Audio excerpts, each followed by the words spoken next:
average total cost goes up. All right, let's draw this.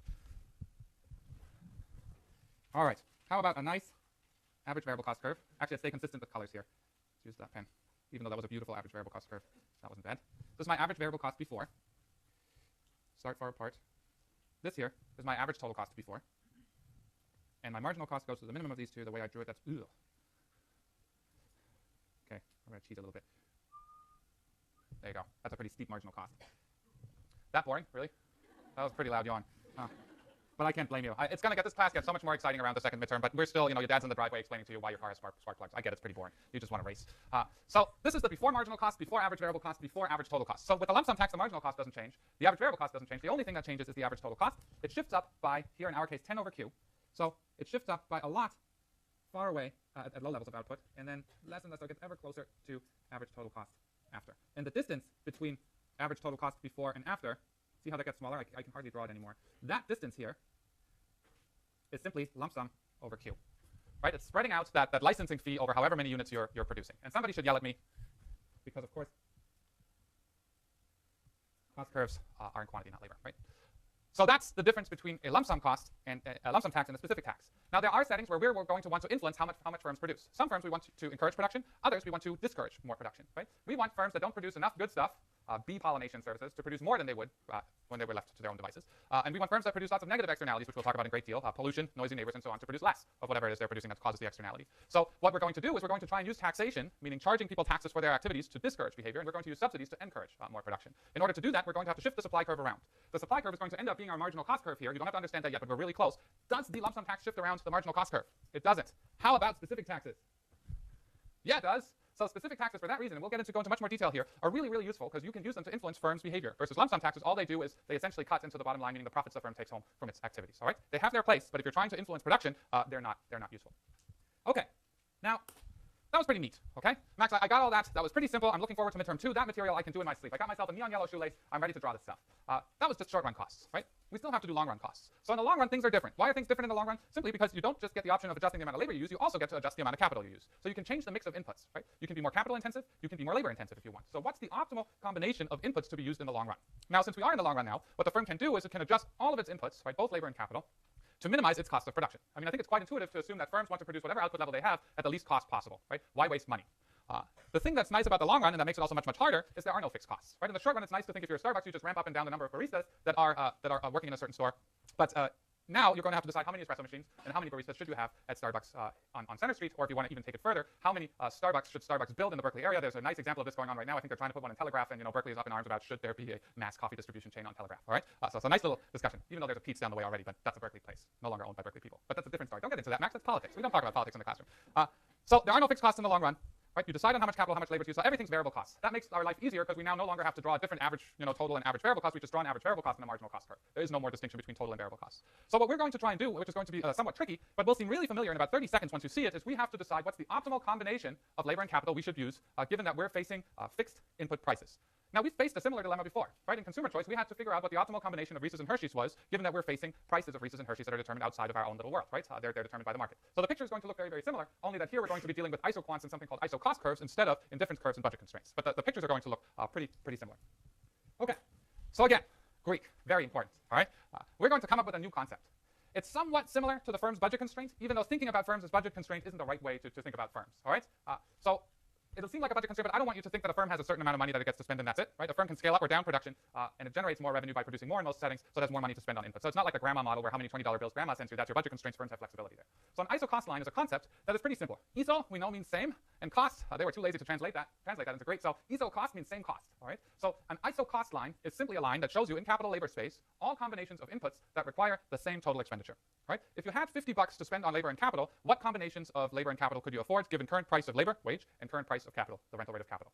So if the total cost function that every firm has is TC for total cost, labor cost W times L plus RK, rental rate of capital times capital, then an ISO cost line fixes total cost. So for a total cost of $50, given that you take the wage rate and rental rates, the input prices from whatever the current market rates are, what combinations of labor and capital can you afford? So TC underscore, because I simply can't figure out how to do a bar on top of TC in Keynote, is simply a fixed dollar amount of total cost. So if you see TC with a bar on top or a bar on the bottom in my notes, that simply means I'm pinning down ISO, the total cost at a certain dollar value. $50, $100, $150. If the rental rate of capital is $5 and if wage is $5 and the rental rate of capital is $10, what combinations of labor and capital can I afford? So that's an isocost line. Well, Max, that's a line, and you're giving me a whole bunch of words. All right. Well, you ready for this?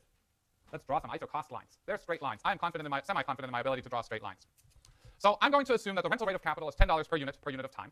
I'm going to assume that wage is $5 per unit of time. So what's this per unit of time business? I'm simply saying that if you want to rent a copier, one copier for 1 hour, it costs you $10. If you want to have a worker work for you for 1 hour, it costs you $5, right? We can't buy workers. You buy workers' time. So this is always defined over a certain amount of time.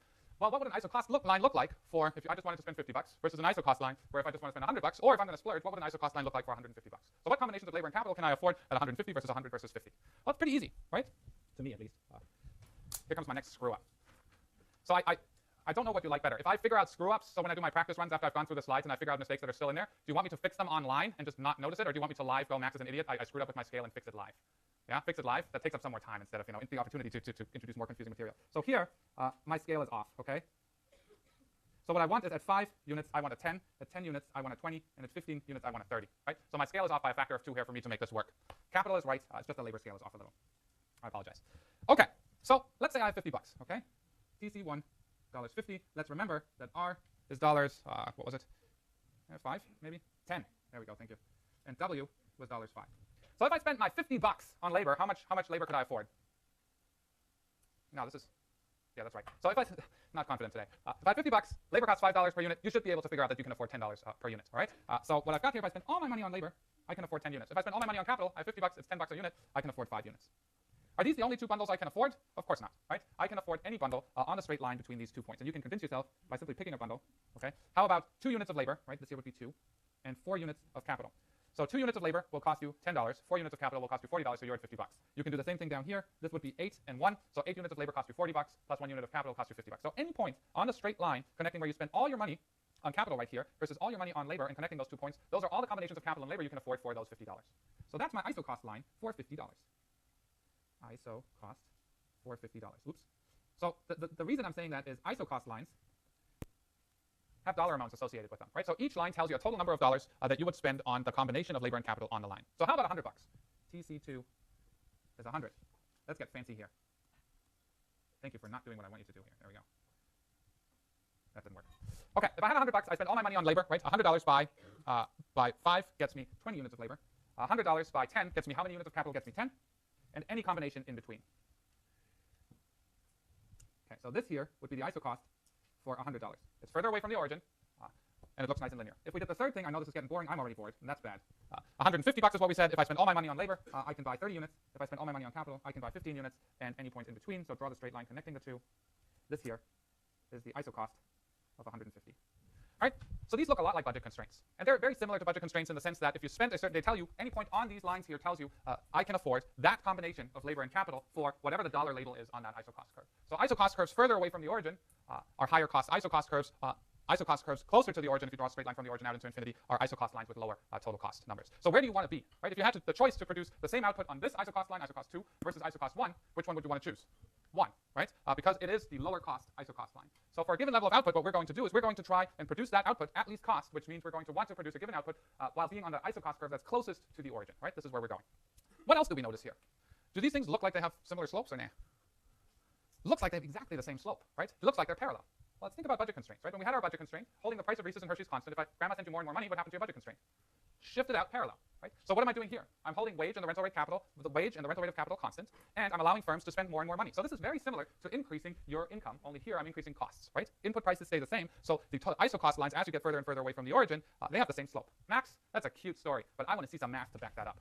In fact, no, not at all, but yeah, we're going to do it, all right? Let's do a little bit of math. So we see that the slope of these isocost lines is the same for given input prices visually, but it may be nice to show that mathematically too, right? So if for a given isocost line, I fix total cost at some number, I know that it's just wage times labor plus rental rate times the amount of capital I use. Okay, my 5-year-old is complaining that my K's look crappy, so I'm going to give you a nicer K. How's that? That still looks not like a K, but better than the last one. So if we think about the slope of the line we drew, it's always nice to think about what's on your y-axis here. It's capital, right? So what we want to do is we want to express our isocost function with capital on the left-hand side of the equation and all the other junk on the right-hand side of the equation. So let's do that.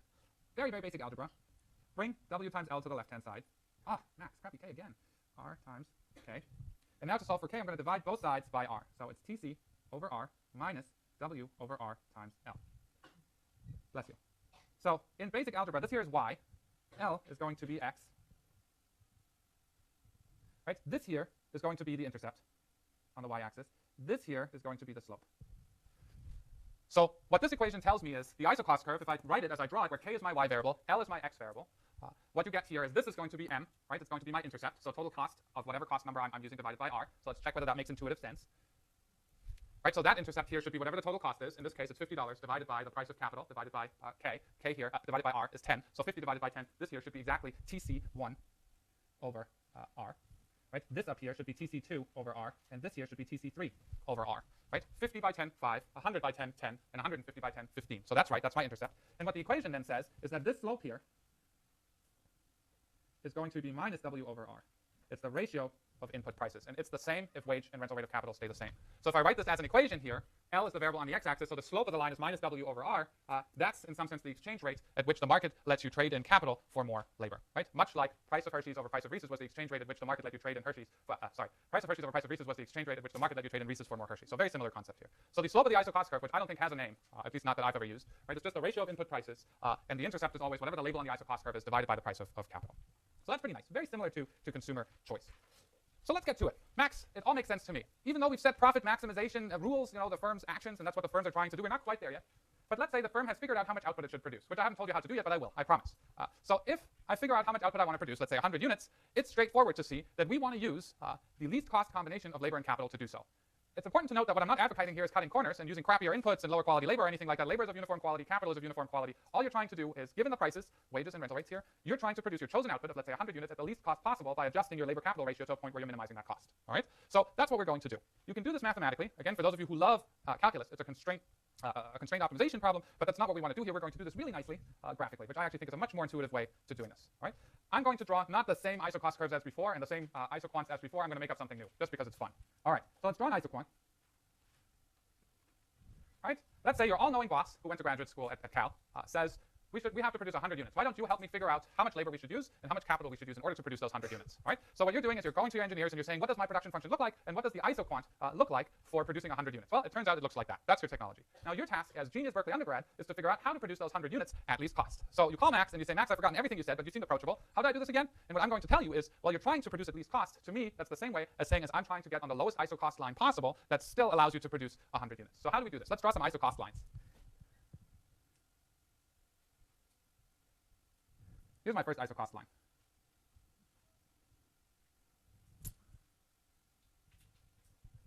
Does that seem like a good isocost line to be on? Can you do better? Right? This is the Stanford guys would choose that isocost line.